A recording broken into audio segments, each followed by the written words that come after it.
Hello, everyone. Thanks so much for joining us for Access City Council. I'm your host, City of Las Vegas Communications Director David Riggleman. Coming up on this show, we discuss one of the city's top priorities, public safety. Ward 4 Councilwoman Frances Allen-Palenske and her colleagues are working very hard to make sure our community is safe and that the residents are heard. Joining us to discuss this topic and much more, of course, is Ward 4 Councilwoman Frances Allen-Palenske. Welcome back to the program. How are you? Thank you, Dave. Always love being on. It's good to have you on. I'm sorry, the last time you were here, I was a little under the weather, so Crystal Allen did a great job filling in, but it's good to be back with you now. So we have a great show today. We have two very special guests that are going to be on, and of course we'll talk about other things going on in Ward 4. But I want to tell everybody out there, if you don't know where Ward 4 is located, don't worry, as we're going to show you on the map. It's the area that Councilwoman represents, basically the northwest area of the valley primarily. But if you live in that area or work in that area, of course, you're in the city limits of the city of Las Vegas. And if you're a resident out there, you're represented on the city council by Councilwoman Palenske. So, Councilwoman, one of your top priorities, this is near and dear to you because your husband is a retired Las Vegas LVFR fire captain. Mm-hmm. And so along those lines today, we've got two very special people. We have a special guest, the first one, joining Councilwoman Palenske and me for our conversation on public safety. She has more than 24 years of law enforcement experience. She also oversees a number of divisions for the Las Vegas Metropolitan Police Department. We're very pleased to welcome Assistant Sheriff Yasenia Yatomi to the show. Yeah, it's a pleasure to have you here. You are truly, Councilwoman and I think that you're a living legend already within law enforcement here in Southern Nevada.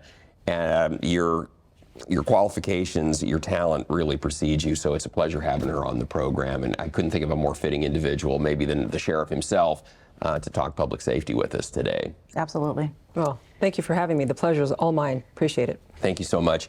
Yaz, you have a very impressive resume for Metro. And let's start there, Councilwoman. What do you think? Let's do it. So you went through the police academy back in 1999, and you were only one of 6 women to graduate back in the day. What was that like? That is correct. Well, it was, you know, looking back at it now, when you said 1999, I just, yeah, in my mind. I know the feeling. That's the year I started here too, well, yeah. I am now.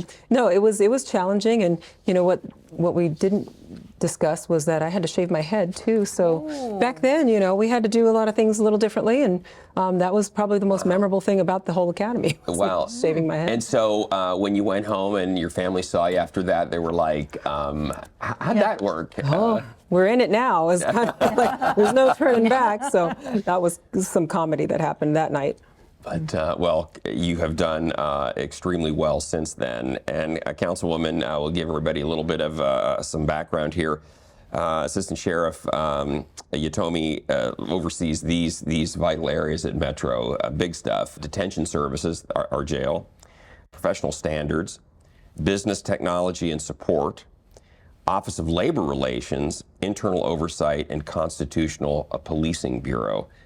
And some of what's included in there is, of course, the dispatch center, 911 and 311. So important for our community, really. Absolutely. And Yaz has made amazing strides there. I mean, one of the things we heard in our office probably about when I just got here about a year and a half ago was the call wait times. 311, 911, why does it take so long? I waited 45 minutes on 311. And in the past year, this lady is responsible for call times being reduced to almost nothing. Yes, how did you do that? How did you make the changes there? Oh, it was challenging, and I got to tell you that the credit goes to the men and women of the Communications Bureau, 100%. But it was challenging. I walked in a year ago and we had a 50-60% vacancy factor. Wow. And just to give you an idea, just year to date, we're already at approaching 300,000 calls for service the service we provide for the community. And you know, it is a problem, and it is absolutely not acceptable when you have those 45-minute wait times. You call the police, we need to be there to respond. So it was made very clear, the priorities from our sheriff, it was complete a necessity to get this up to speed to where we were answering and picking up those calls. So it was challenging, 60% vacancy factor. We really did a recruitment campaign. We looked at our hiring processes, our procedures, our qualifications. You know, it was something as simple as back when our initial prerequisites or requirements, it was 45 words a minute that we needed to have typed.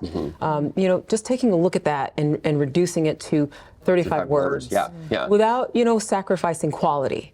The quality that we know that the public expects resulted in just having our washing largest. out as many applicants then. Absolutely. And not to mention, with technology approaching, typing is going to be a thing of the past when you have Just voiceover, speak. and we're consistently looking at technologies to improve what it is that we do. And that increased. We had the largest graduating academy this last academy. We actually have another graduating academy today at 1 o'clock at the Orleans. I was worried we weren't going to get her because she has to be at graduation. Yeah. I also heard, and Councilwoman, I think you've heard the same, that you did a lot to improve the morale, obviously bringing more people on and increasing the resource. Less forced work. Yeah, exactly. The environment. But changing kind of the mindset of because it's a grueling job to hear nonstop all day long people are having a horrible situation, and to hear that over and over and over and over. It's got to be taxing on people. Well, I want to thank you for mentioning what a difficult job that is. If you picture the men and women that sit at the consoles and take calls from folks and individuals that are having their worst day, and to have that repeat over and over again. When I walked in there, because we were at a shortage, we had upwards of 10 to 15 hours of mandated overtime per employee. Now, if you think about that, you're ready to go home. You've had a long day, not to mention horrible calls that you have to, consume. And then you're told you have to stay for another 5, 10 hours or 5 hours after your shift. And a mandate for a week. That wears and tears on a soul, if you will. Sure. So we really did look at every aspect of dispatch on how to improve the morale, because it is all about the people. And it is still an ongoing effort. It always is to improve an environment, a team. And I'll tell you that we looked at every corner of our department and all the resources that it had to offer. We took light duty officers to volunteer and reassign them to where they are actually providing help with just alleviating some of those calls. Like I said, that was really creative. That was a really smart approach. Yeah. Well, everything was on the table. We looked at every resource. We reached out to retirees that were former dispatchers and offered them part-time positions. Anything at that point could help until we got our numbers back up. And like I said, I'm very proud. Today we have 25 more graduates. That's terrific. That are happening. And they will go through a training process. We revamped that as well. We looked at reducing the academy and training portions of the academy, let's say the evaluation period by 50%, without, again, the important thing, sacrificing quality. We wanted to keep, there's a fine balance, but like any business, you have to reevaluate, your company, your structure, how it is that you're efficient and are you effective. Wow. Well, that's impressive. I know that was a real delicate, almost I don't want to say a crisis situation, but it was a very tough situation. To be able to work through that as successfully as you have is impressive. We have a couple more minutes with you, Yaz. Councilwoman, let's find out maybe what else she has. If she's fixed that, what else is she going to take care of in our community? I'm excited to hear all about that. I do want to just mention one more thing that I'm extremely proud of, and like I said, it is still an ongoing effort to keep a team together. For the first couple of months for this year, we have had 0 separations. Keeping our employees and that is terrific. Retention is kudos to you. Is happy. Kudos I to you. have to tell you, it's 100% my team. They're the ones that are making the change, and change is hard to make sometimes. It is. It is. Folks but it takes have to leadership to get things rolling, and so obviously that's been shown. Thank you, and you can't be afraid of the change. So it was challenging, but we're close to where we need to be. I don't think, in my perspective, I'll ever be where we need to be, because I'm always striving for the next best thing, that extra percent. That, good for you. Good for you. We've about a minute left. Yaz, is there anything else you'd like to add? It's been a great discussion.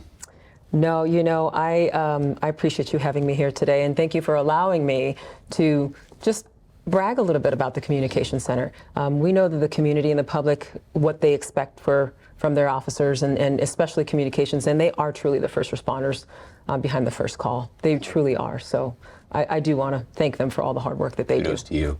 I don't want to embarrass you, but Councilwoman knows this story. First time I met you, Yaz, we had a meeting about downtown security, and there was some tension in that meeting. After hearing from you, there was a lot of fear was alleviated. People that were at that meeting felt like Metro's got this, and that was really because of you. So it seems like wherever you go, things get done and good things happen. So congratulations and kudos. Very humbled. Thank you so much. Pleasure to have you on here. So, Councilwoman, I'm going to have you stick around, okay? Absolutely. Okay. Not going Don't anywhere. go anywhere. Please don't leave me because we need to take a short break. But when we come back, we continue our discussion on public safety with Las Vegas Fire and Rescue this time. So stick around, please. Put the keys down, Kevin. But I'm gonna drive home. There are several warning signs present that you shouldn't be driving. My text to emoji ratio has gotten a little out of hand. A little. Yep, I'm definitely gonna call a ride home. Thanks for staying with us, everyone. Today we're discussing public safety with Councilwoman Frances Allen-Palenske. Joining the Councilwoman and me is another special guest. For the past 10 years, he's kept the people of Ward 4 safe serving with Las Vegas Fire and Rescue. We're happy to have Dr. Nicholas Rhodes, a captain with LVFR, on the show, and he represents Station 48 in Ward 4. Yay! This is something you know a lot about. First of all, do. welcome, Nick, to have you on the show. Great to have you here. Thank you for having me. Something you know a lot about because your husband is a retired firefighter and a Yep. captain as well. Yep, and I have a son on fire department. My father was a police officer. Uh-oh. And they all think that I'm on the other side. My husband thinks I'm too pro-cop, and most of the cops in town think I'm too pro-fire, so. See, that's what, a wonderful thing. That's why you're a councilwoman, because you can bring all sides right. together. Yes, the peacemaker. Exactly. Well, Nick, it's great to have you here. You have an impressive resume yourself. Now, I need to clarify one thing. For those who are music aficionados, this is not the Nick Rhodes who was in Duran Duran. This is Oh, I didn't Dr. even know Nick there was Rhodes. another one. I didn't learn that until about 2 or 3 years ago. There you go. And I just aged myself, Councilwoman. So, of course, my generation would know that. Nick doesn't know who I'm talking about here. But anyway, no, just kidding. You have a PhD in public safety, primarily focused on the health and well-being of your team, correct? Yes, it is a doctor of public policy focused in firefighter health, where essentially I just studied a lot of revised statutes around the country and department policy, basically understanding how they take care of their primary resource, their people. Yeah. So being able to build infrastructure and support systems to be able to not only keep firemen healthy through their career, but send them into retirement nice and healthy. Yeah. Councilwoman, I know this is near and dear to you because firefighters, like police officers, have a very hard, grueling job. You see a lot of tough things in the course of your career. Both And physically and mentally exactly taxing. right, and that's exactly the- my point. And so being able to navigate that, and sometimes I think in the past it was kind of like Nick, I think, and Councilwoman would, I'm sure, vouch for this. Kind of the sense was, well, just buck up. You know, you're a firefighter, you're a police officer, you're a soldier. Just deal with it. Hasn't really worked so well over the years, has it? Yeah, no, and that way of thinking is made its way around and kind of making its way out the door now. But I think that's why we have to understand it's more so of an ecosystem that we put our firefighters in, so that way they aren't forced into doing certain things or having to visit certain individuals, but they have the resources available to them when their cup is full. They have somewhere to go, whether that's physically or psychologically. They know that there's someone there to help. Nick, I got to ask you, this had to have been a new field when you went into this, when you started your doctoral program on this. It had to have been something that was fairly new, I would think. I can't think there were a lot of people that were doing what you were doing related to this. No, actually, the DPP program is out of UNLV, and I was surrounded by individuals that were studying water shortage and homelessness and things that were more particular to the community where if we have to keep our community safe, it's not just having firemen or police officers, it's having healthy and firemen and police officers, or firefighters, I apologize, firefighters and police officers. So really trying to understand how, if we know the job is taxing and grueling, and it's like that across the country, how do we take care of those Work through individuals? and navigate that, yeah, exactly. Councilwoman, I think you know this, you're from your family background. It's important to deal with those issues up Address front, them not let them fester and hope that things get better in the future. It tends not to be the case, right? Trauma always comes to the surface. Yeah, right. It does. Yeah. Nick, I think one thing that's interesting, you kind of take your philosophy of well-being emotionally and physically in your off time too. You operate a gym, is that right? Yes, I opened a gym with my best friends about 8 years ago now, over off of China 95, which was good. It was a good learning experience for myself to have different customers from all walks of life bring different problems, whether it's requests for equipment, classes, machines, things that I've just learned to adapt to in the fitness industry.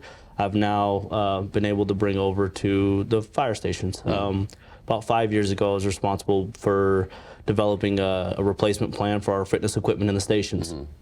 And just understanding like what is actually a good piece of equipment for firefighters to use, and what will fit in the stations, what's something that can create a healthy, physically strong firefighter. So they cross over really well, and I'm fortunate enough that went well. Firefighters have this gap of time when they're off the job. Having something constructive that's going to keep you physically and mentally prepared and safe through those times when you're not on the job, versus just I'm going to go home and watch television or play video games or something, is so important, isn't it? Yes, and you need both. You have to unplug, and I think some of us have a hard time doing that. Whether it's you're just trying to do something, going out physically, but sometimes your body tells you, hey, today is a day that you need to have a seat and relax and take a break. So it's funny. We just need to learn to listen to our bodies and not have that stubborn outlook of I'm going to keep going. Yeah, exactly. So all the more important after 48 hours on. Wow. And with our paramedic shortages, so many of our paramedics so many of our paramedics after that 48-hour period are forced to work because there's no staff for 72 hours. 72 hours of no sleep. It's hard to do dosages. It's hard to do things and be clear-headed. So that paramedic shortage is something that I ring the bell every time anybody asks. It's such a great point, Councilwoman, and we always are, every time we have a recruitment, we want the best and brightest out there to consider being a firefighter. And I think too, Nick, there's a whole different mindset moving into the future. We really are about not only taking care of the community, but taking care of our personnel, maybe perhaps better than we did in the years past. Yes, we're getting there. We just actually had the opportunity to appoint a health and safety officer. There's different resources that are coming daily. We have a clinic now that our union's been able to put together for us. It is coming to light slowly but surely. But like you said, with the shortage and having force hires and being able to juggle work life with home life, and it is quite the balancing act, and I think we're all learning and just making sure that it's going to take some time, but we're definitely on our way. Yeah, I think to the Councilwoman's point, when you've got a staff that is prepared emotionally, physically, they're going to be able to do their jobs better, and I think that was your point. Correct. Nick, let me ask you, so what else you're obviously someone who's very innovative. What else do you have cooking that the department is doing maybe to better serve the community overall? We are addressing our staffing constantly. We're running academies regularly, twice a year, 2 or 3 times a year.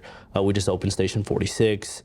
There's a lot that we're continually growing a lot as the community grows. We're steady on top of the staffing. I think that's the big part that we're having to stay on top of as far as keeping the community safe.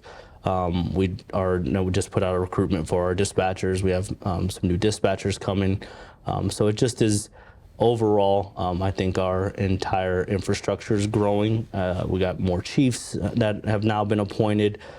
So we're definitely going to be running a finely tuned machine here, which is awesome to see. Keeps the call times down. Things happen faster. You're able to be more responsive to the community. Now, Nick, before you get out of here, we've got a couple of minutes left. I understand you played college football back in your day. Is that right? Yes, I did. So I'm a college football both are. fanatic, We both are. as the councilwoman is, and so Yes. that really was interesting to me. So you played for UNR Yes, for Nevada? I played for Nevada. Yes. No, what position did you play? I kicked. I kicked from 07 to 12. So Wow. if you watch football, you probably know about the Nevada Boise game. I was there. That was the guy. That was one of my last football Wow, games. nice. Was So that you're a game, celebrity. yes. Oh no, I might as well have been one of the students that was running out there. But yeah, it was a great time. I love my time up in Reno. Now, I don't want to let you get out of here because now there's a little football game, speaking of police and fire, Yeah. on May 11th. Neutral, Switzerland. For charity. So I take it you'll be taking part in that. So. Yes. For everyone, if you come out May 11th, it'll be at Gorman High School. Okay.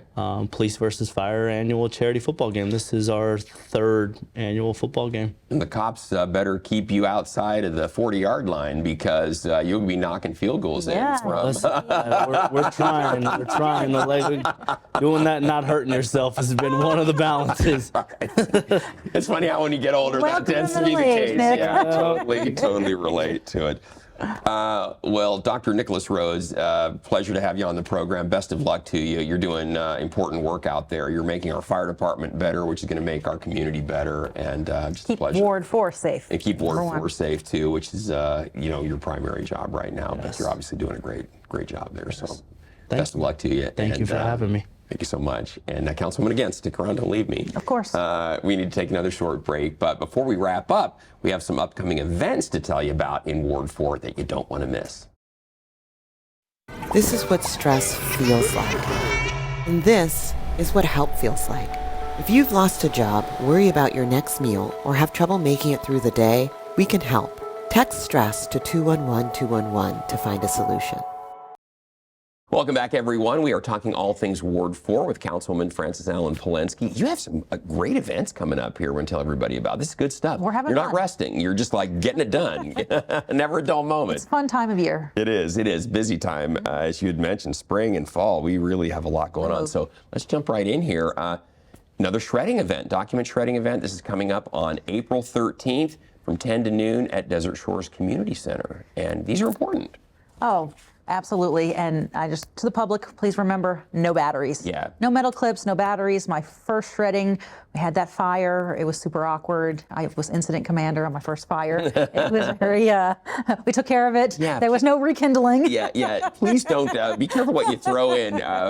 We try to limit it to 5 boxes, but just separate the paper, everybody, if you can, Paper and metal don't go through the auger, and it slows down production. The staples are okay. Yep. Those are fine, but everything, clips. everything bigger, just please throw away yourself and don't put them into the shredding aspect of it all. So again, that's going to be April 13th from 10 to noon out at Desert Shores Community Center. Yep. And then you guys do something that's really nice for the police officers in the Northwest area. You provide them lunch. Quarterly, yeah. They are amazing ladies and guys over there. Love working with Northwest Area Command. Just got a new area commander. Captain Rodriguez moved on, and recently promoted Captain Esparza is taking command. And Congratulations and good luck. Yeah. I'll hope to have him on one day. Yeah, let's do that. Let's do that. See him That'd in be the future. great. Yeah. But quarterly, 4 times a year, come in, bring him lunch, have a discussion with the guys at shift change. So you kind of, see about probably 70 to 80 big group. Police officers, and they all have strong opinions about things, and I love having the dialogue. It's great fun. You're so good about that. Well, this is really what it's about, communication and education. Yeah, and you partner with Councilwoman Bruni on that, I take it. Yeah. Yes, it's a recent collaboration, and I'm glad to have her. Good deal. Well, congratulations on that, and best of success. That's a great gesture and a great means of communication with the police and the city. That's great. And then this is great, Councilman. You have a children's art exhibit April 27th from 10 to noon out at Cimarron Rose Community Center. Cimarron Rose Community Center, the only city asset in Ward 4.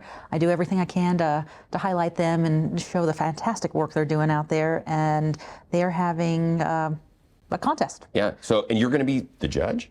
I believe I'm part of the judge. One of the judges, because you don't want to Correct. have all that mantle. Well, it's so much power and well, and then there's a lot of upset children that don't win. How did my child not win? Correct. So share that wealth. Yes. I think that's a wise move. And then we are going to exhibit the winning art pieces here at City Hall. Oh, nice. Yeah. Nice. We have a lot of great art within City Hall here. So that'd be kids. exciting. So April 27th, 10 to noon out at Cimarron Rose. And again, it's going to be artwork submitted by the youth in our community. So that'll be good. That'll be interesting. Councilwoman, coming up, this is an important event. It's one we mark every spring. Yes. It's the Southern Nevada Law Enforcement Memorial Ceremony. It's going to be May 23rd at 6:30. Please arrive by 6 if you can, everyone. We don't want people kind of straggling in. Police Memorial Park. It'll be you, Mayor Goodman, Sheriff McMahill, and many others. And the family of fallen officers, too. It's a solemn event, but it is really something to see.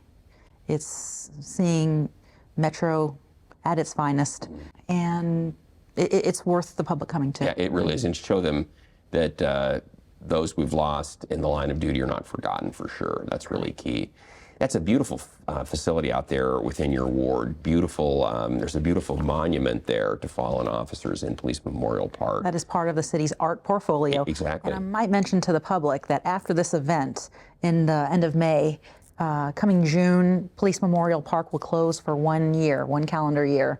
So for those community members that live nearby or use those resources there, often just be aware we're closing the park for some significant renovations. It's going to be great afterwards. It's time. time. Yeah. It needs it. It needs it. The art installation needs some rehab, and it's going to be fabulous afterwards. So just be patient with us with our growing pains, but really. I'm glad you mentioned that. Yeah. We'll get through it. We always do, and it'll look great. It'll look brand new again. Exactly.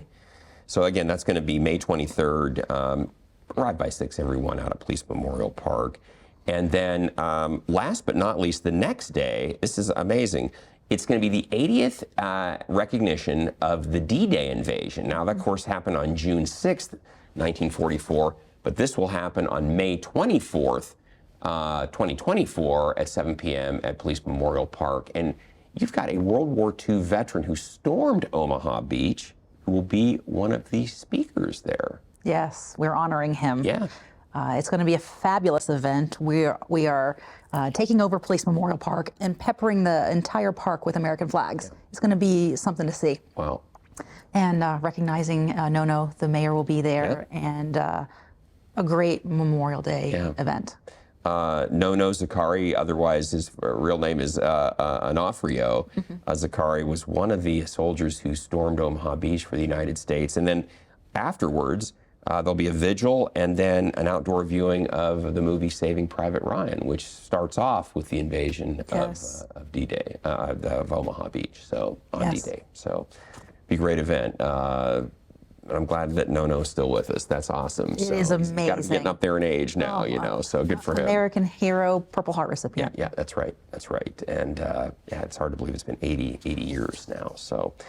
Well, Councilwoman, we are about out of time here. Always a pleasure to have you on the show. We want to tell everybody out there, we always want to hear from you. So if there's something that you'd like to share with Councilwoman Palenske, you can call her at 702-229-6405 or send her an email. Her address is fpalenske@lasvegasnevada.gov. You can also visit her website, the Ward 4 website, or subscribe to the Councilwoman's newsletter, which you can just do by going to that QR code right there, which we're also going to show you a little bit later, too. So if you missed it there, don't worry, it's coming again. So, Councilwoman, great to have you back. Good to see you again, and we'll have you back in 6 weeks. We'll do it again. Absolutely. Thank you so much.